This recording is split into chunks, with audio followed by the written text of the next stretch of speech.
satu kondisi contohnya berbuat baik kali ini.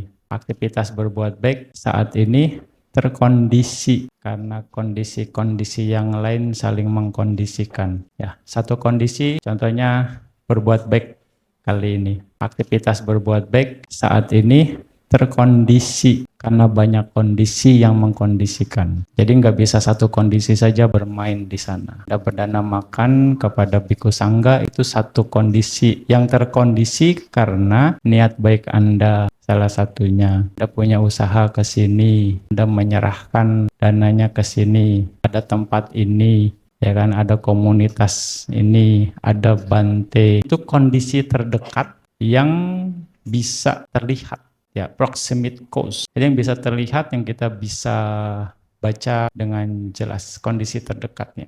Ya, ada kama bante yang bisa terima dana makan ini, ada kama Anda yang bisa berbuat baik. Itu dari faktor kama.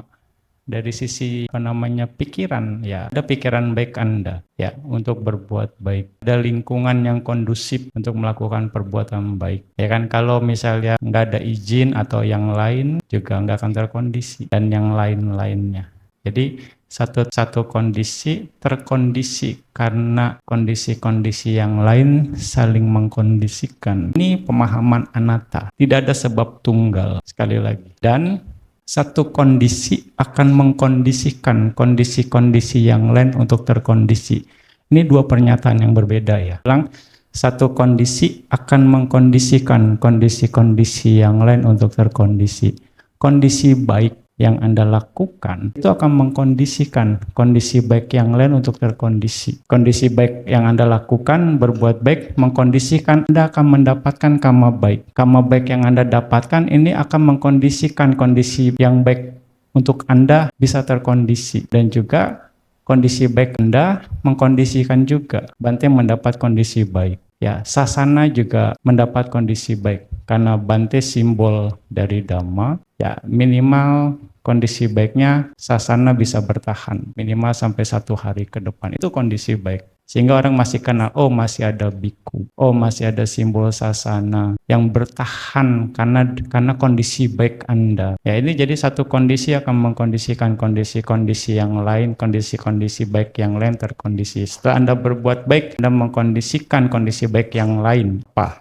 Misalnya Anda beraspirasi mau jadi apa, Anda melakukan pelimpahan jasa, itu Anda berbagi kondisi baik yang lain. Anda mengkondisikan kondisi baik yang lain dari kondisi baik yang Anda punya. Ya, itu adalah rangkaian proses kondisi yang saling mengkondisikan. Semuanya bergerak, semuanya berproses. Begitupun juga kondisi buruk. Makanya kalau memang kondisi baik yang terjadi ya memang kondisinya pas. Begitu juga kondisi buruk juga. Kalau kondisinya terkondisi buruk terjadi ya memang kondisinya sudah pas. Jadi kita harus bisa nerima ini. Misalnya kondisi baik terjadi ya karena memang pengkondisian kondisi baik itu yang sudah ada. Kalau kondisi buruk terjadi ya memang pengkondisian kondisi buruk itu yang ada saat ini. Jadi kita juga tidak bisa menyalahkan gara-gara ini, gara-gara itu. Karena kondisinya pas seperti itu. Nah, ini pemahaman yang harus kita jelas bahwa sekali lagi nggak ada sesuatu tanpa sebab. Ya, nggak ada sesuatu tanpa sebab. Nah,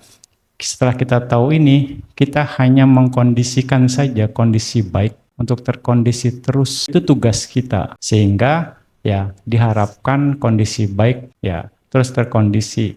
Yang baik tetap baik, yang baik semakin baik. Yang tidak baik bisa jadi baik. Yang belum baik ya bisa jadi baik. Nah, itu tugas kita hanya mengkondisikan kondisi baik. Kalau kita mengkondisikan kondisi yang tidak baik, siap-siap dengan konsekuensi. Kondisi tidak baik akan terkondisi. Sekali lagi, makanya Buddha katakan jangan berbuat jahat. Jangan mengkondisikan kondisi tidak baik terkondisi. Ya, kalau Bante bisa terjemahkan itu ya. Banyak berbuat baik, kondisikan kondisi yang baik untuk terkondisi. Apapun kondisinya, kondisikan dengan yang baik. Sekali lagi.